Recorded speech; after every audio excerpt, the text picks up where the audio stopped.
Thanks for tuning in for another essential RC flight test. This is a continuation of my love-hate relationship with X-Flight airliners.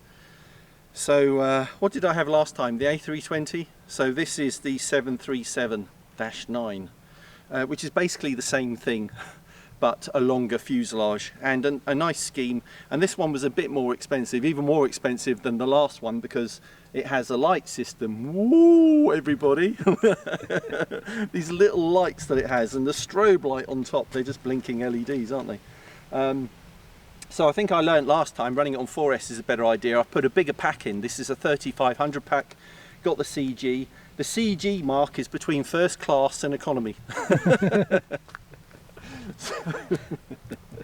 I don't know how these things fly with their stubby wings. We were just still talking about it with Carl. It's just ridiculous how small these wings are. But you just have to fly it like flat out fast for it to stay in the air. Although it did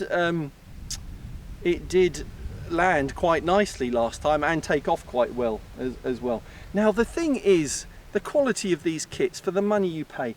Again, this one came with a bad elevator servo. How hard is it to get that right? So I had to replace both elevator servos again, so it makes it even more expensive. And then there was a couple of missing screws and stuff like that. So the guy in the factory needs to do his job properly, really, on these when you pay that much money.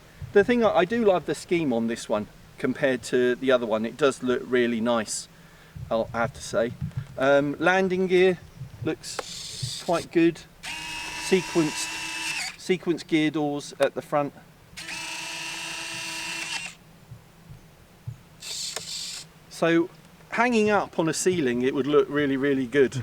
Flying in the air, I'm not so sure, but we're about to find out. So please sit down, fasten your seatbelts, put your trays to their upright position, and we will go for a quick 3-minute flight around our flying field. Whether we come back in one piece, I don't know, but we'll try.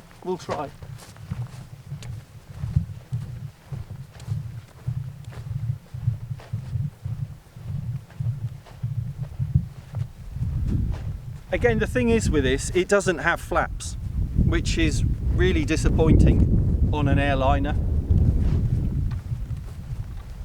But if I've got the CG right, it should land nicely. So always do your pre-flight check. I hadn't set up my rates, my exponential, so I always go for maximum throw and then set up 3 position rates at 100, 66 and 33%, 30% expo on everything. That's my basic setup on any plane.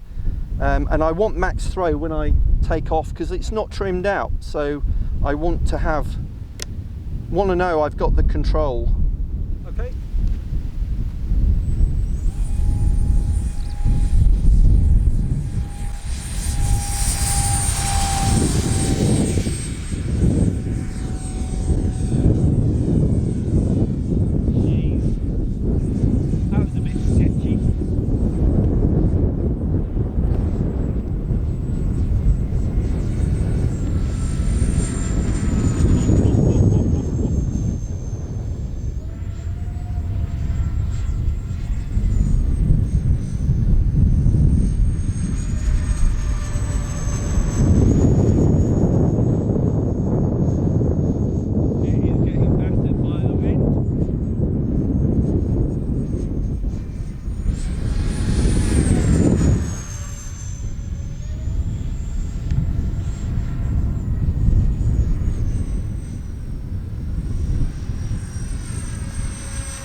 I guess it would make such a difference if for all that money they just included even just a basic gyro. Yeah, I mean look at it, roll wise it's rolling around.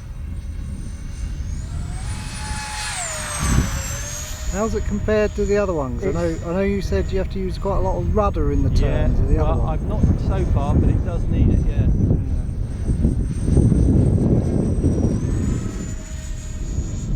Well, the thing is, I don't know if you can hear me because of the wind, but I'm used to flying the other one, so this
one more of those.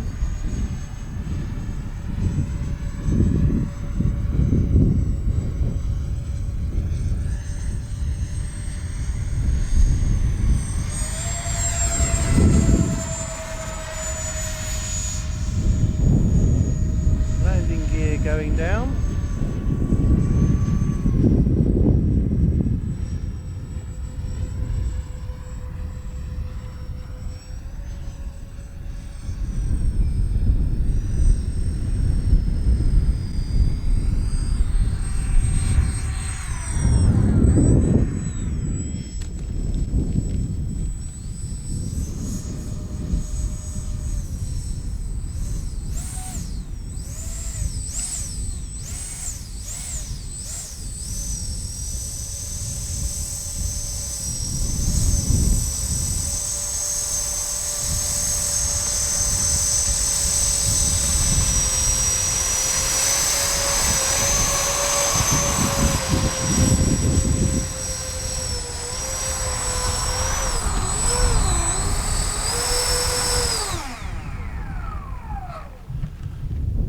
So, always an interesting first flight with these, and that takeoff, I don't know what I can do to improve that, because the pack is behind the CG. Maybe I needed to push down on elevator to give it some more speed on the ground before I lift it off.